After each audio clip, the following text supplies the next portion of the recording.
जय हिंद फ्रेंड देखो आम मैंने आसी प्रथम पहुँच जाइए रामेश्वरम मंदिर पाखे। रामेश्वरम मंदिर देखो एमती 4टी द्वार अच्छी आपड़ जेकोसी द्वार में एंट्री करेंगे प्राय सब द्वार एंट्री अलाउ होची। आपण मंदिर में एंट्री करने पूर्वर कहुए जे एठी अग्नितीर्थ अच्छी समुद्र गाधेवाई पूर्वपटर से पचारदेवे अग्नितीर्थ कौटा कहुए से मैंने भाषा बहुत बुझंती से असुविधा हो पारे कारण तमिल भाषा बेसी बुझंती हिंदी बुझंती पचारदेवे अग्नितीर्थ अग्नितीर्थ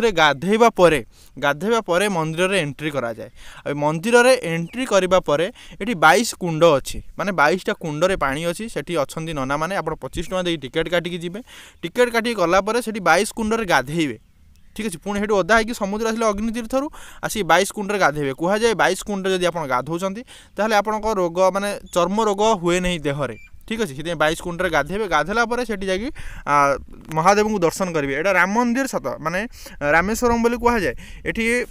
श्रीराम आणिकी महादेव जो शिवलिंग को ये स्थापना करते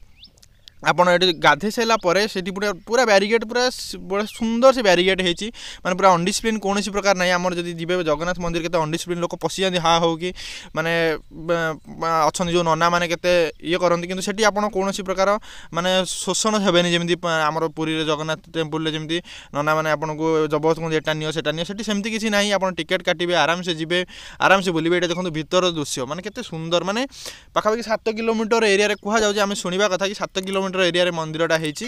मंदिर हाँपाई पाखापाखि 300 वर्ष लगी जाइए माने केते राजा अवदान फल मंदिर तैयारी जे जड़िए राजा को तैयारी कर सी नुह माने बहुत अवदान फल मंदिर तैयारी पाखापाखि 300 वर्ष काल लगी जाइए मंदिर को संपूर्ण भाव तैयारी होगापाई ठीक अच्छे। आमर ये चतुर्धाम भर ये हूँ गोटे धाम मैंने ये आप निहाती बुलायापी आसवे ये बहुत जगह अच्छी ये आप निहाती 3 घंटा 4 घंटा जब मंदिर टी बुलिबे ताले मंदिर सब जिनस आप जानीपारे सहित जब आप जन गाइडिंग सहित आसपे बेस्ट हम सी आपको सब जिनसा कहीदेवे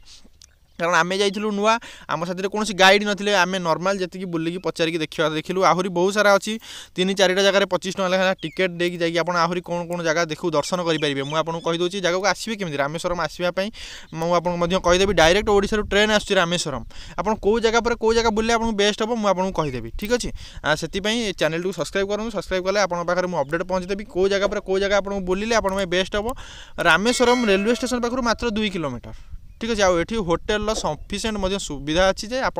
लज रे आराम से भड़ा नहीं रहीपर ठीक पैसा बहुत खर्च हम कि आप आराम से बुलिकी जापरेंगे। देखो एमती सब माने यहाँ हूँ गेटा माने दुआर मुहर एंट्री करूँ करूँ माने चारिपटे 4टा माने जो आपड़ जब आसवे दक्षिण भारत ये सब मंदिर गुड़िक एमती देखापी आंकर मंदिर गुड़ा सब गेट दुआर मुहटा एमती सब होता है ठीक है। आमर दुआर मुहटा केमती हो जाए पुरी मंदिर मंदिर तैयारी होता है दधि नदी भाया थाए एटी किंतु सेमती नुह मंदिर गेट अलग होता है यहाँ हूँ बाहर दृश्य मुझे देखा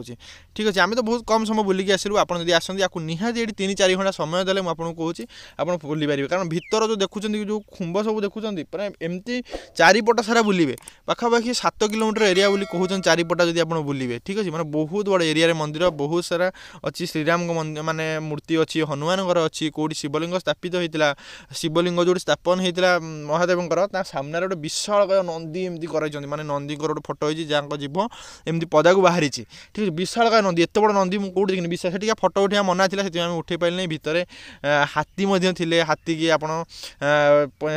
10 टଙ୍କା जहाँ दक्षिणा देले सी आप मुंडे एमती बाड़ेदेव हाथी ठीक अच्छे मैंने आप आशीर्वाद करदेव से पाखे जी महंत सी मारिदेले सी मुंडे ठाकी बाड़ेदेव बहुत सुंदर जगह भीतर एमती किसी जिन अच्छी जोटा कि आम कहीपारूँ कि देखिनु देखी भी आपको कही होनी एक्सप्लेन कर कारण ये तमिल सब भाषा होती आप जाऊँगी हिंदी गाइड किए थे जदि आप 200-500 खर्च करेंगे सी आपको डिटेल्स मंदिर विषय बुझेदेवे कारण आम पाखे समय ना आम बहुत व्यस्तता जाइलु ठीक अच्छे। चैनल को यदि प्रथम थर पर आसछन्ती चैनल को सब्सक्राइब करेंगे चैनल माध्यम मुझे समस्त टूरिस्ट प्लेस विषय कहूँ से किपर जी किपर से रे केमी कौन करेंगे डिटेल्स आपको इनफर्मेशन दूसरी ठीक अच्छे। चैनल यदि प्रथम थर पर आस चैनल सब्सक्राइब करेंगे। जय हिंद जय भारत।